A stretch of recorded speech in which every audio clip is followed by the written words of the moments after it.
প্রতিদিনের চিন্তা ও প্রার্থনা। 2রা মার্চ। দিনের প্রধান চিন্তা। তোমার সর্বশ্রেষ্ঠ মহৎ কাজ এই যে নিজের সকল উন্নত গুণকে বিকশিত করিবে।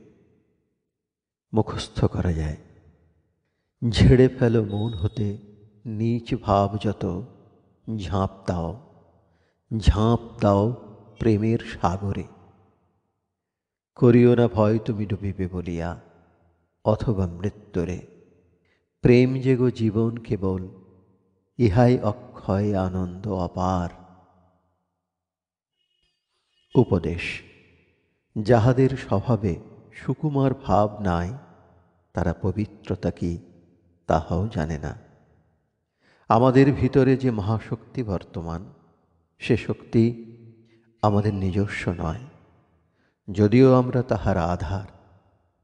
যখন মনের অবস্থা ঠিক, তখন সেই শক্তি আমাদের মধ্য দিয়া বিপুল স্রোতে প্রবাহিত হয়।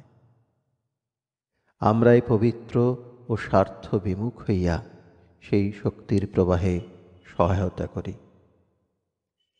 আমাদের চিন্তা যেন আলোকে উদ্ভাসিত হয়, আমরা যেন সাধু জীবনের জ্যোতিতে, বিশ্বাস ও ভক্তির জ্যোতিতে জ্যোতির্ময় হই। প্রার্থনা। যে চিন্তায় আত্মার মুক্তি আসে, সেই চিন্তাই যেন আমি করি। যেন আমি সেই অনন্ত সত্তার হাতের যন্ত্রের মতো হইতে পারি। সব সময়ে আমি যেন সেই মহত্তমের সাধনা করি।